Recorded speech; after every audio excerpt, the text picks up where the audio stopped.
All right, so here today we are going to be talking about something that I wanted to kind of get to you because I know a lot of people have been asking me this and it's been a constant question. And I'm like, you know what?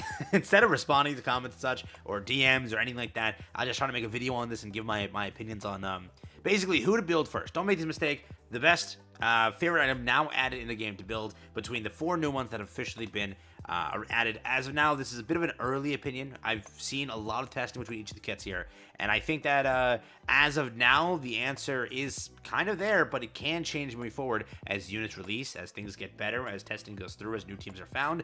So if you want like a definitive answer, you might have to wait like a week or so.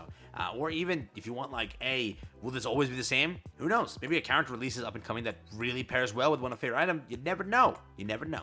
So tonight, new to the channel, like and subscribe. It helps out a ton. Let me know down below, who are you crafting first? I'm very curious. With that being said, let's hop into it. So the 4 favorite items added to the newest update, we went over them. We did a full-on like deep dive of what their abilities are, how they work, and how everything is operating there. Love mug for Milk, villain figure for Drake, the antique compass for Helm, and the sheet of paper for Miranda.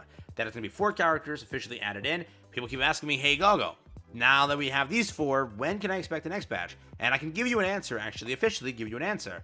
6 months from now. Yes, officially, 6 months from now, around, let's say, it could be June, it could be June, could be July, could be August when you get the next set of these favorite items. Remember, it's around 6 months from now when they're planning to release the next set. And that's how it's going to go. 4 favorite items released every 6 months is the current Nikke strategy, and that was the current strategy they left it on. They haven't tackled that topic since then. So right now, 6 months from now, I will talk to you about new favorite items, and that is how it's going to go. It will release most likely around the first part of the summer update. If this part has 2 summer parts this year, I don't know. But it's around when summer happens. That's when we got our second-ish release of basically, you know, the system, which was for what's her face? Viper. So yeah, okay, keep it around there, okay? So plenty of time to build the current ones and have fun with them. That's the first point. So don't be like, I'm gonna save for the next one. You're gonna be saving for about 6 months. About 6 months.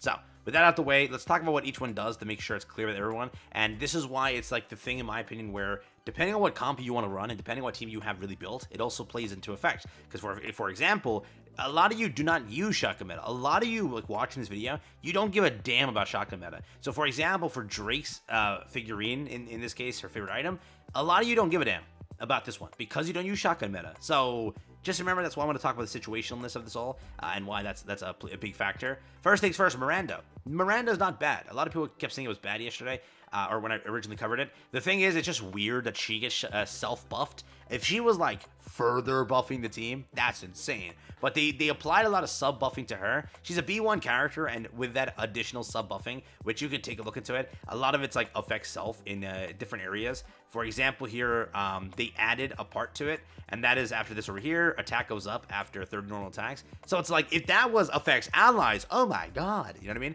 But no, it was affects self. So they made her like a B1 DPSer at the same time of buffing better. So it was like, why? So I understand that complaint, but is she a good character? Yes. Why is she good? She is good because of crit comp. If you're a person who loves to use Snow White or Maxwell or other characters that are really hard on that crit and really charge up big damage and then nuke, basically this character almost guarantees you crit. That's the whole point of this character. And it is so fun to run, and it is so fun to hit high numbers. And for solo raid and such, where Snow White is the powerful unit, or Maxwell, you will see that this team comp actually comes together very nicely if you go for Miranda's entire skill kit, or favorite item in this case, right? So, is this priority? In my opinion, I'm not going to say it's priority. What I will say right now is, if you're a person who has a very invested Maxwell or Snow White, this character is going to buff them up very well and allow them to do very high damage, guaranteeing that crit and allowing that charge damage to be absolutely diabolical, alright? That I stand by. So that's Miranda's. Next up, we're going to talk about Milk's. Milk is a very great thing, I guess, yeah, the character I'm talking about. With this skill kit, how this operates is this. It is wonderful that we now officially have a B1 healer, CDR, and buffer all in one unit. I know that a lot of players said that I undervalued this when I initially reviewed it, but I stand by what I said, and all the testers also stand by it. Her CDR isn't enough to call it the perfect kit. It's wonderful that she now activates. She does all of this. She activates the characters. She has healing. She has buffing. She has everything on that B1. That is beautiful. And allowing her from a 40-second cooldown to a 20-second, it makes Milk good. It does. but it's not perfect. If you're expecting a perfect character, you don't get that here, but you do get a damn great character. I wouldn't say this is priority, but for those that like Milk and want to kind of build this character and team this up with other comps and kind of run something really cool, you can go for this, and that's perfectly a fine option and perfectly valid, okay? Would I say it's high on my list? No. I would consider this third or fourth position, depending on what you're building and how you're doing things, because it's more of a character who lacks in one department that, in case of what you're trying to run, it may not be perfect for you. That's all I'm trying to say. Great buffs and everything, but it's not like in Solar Raid or anything like that. It may not be the best character to use. I'm making that clear, okay? Wonderful and everything, but just may not be like hardcore meta, okay? So that's my take on this one, but still a great, I'm not undermining it at all. It's a great buff and a wonderful one too, but I don't think it ranks on number one as like a main priority. If you want to run it for your, crown and whatever, be my guest. It's going to be pretty fun. Where my highlights are, in my opinion, are between both Helm and Drake. I think both are very powerful and very good. Right now, JP testers are leaning more in saying that Drake is actually the highlight of everything because of shotgun meta. And shotgun meta is something that you use very often, per se, through solo raids and such. And because of this character, you may be using them even more. And in the future, if a new shotgun character comes out, this one might have like the longest replayability and everything. Yes, this character still, after testing heavily, she isn't hitting like hardcore damage, but because of what she has in the kit over here, she is doing a lot more for the entire team here. Remember, over here, you're adding on the hit rate over here, you're adding at a straight 9%, which is really nice. Over here, affects all allies. You're helping Bunny Soda, right, be able to do 63% for 10 seconds attack up, and max ammunition capacity up 50% for 10 seconds. That is huge for buffing characters like B Soda and such, and a lot of characters are getting replaced by her, fitting into the team comp. But the issue is a lot of you might not run a shotgun meta. You might not be running Tove. You might not be running Made Privity, Bunny Soda. You might not be running these characters, so for you, this might not be worth it.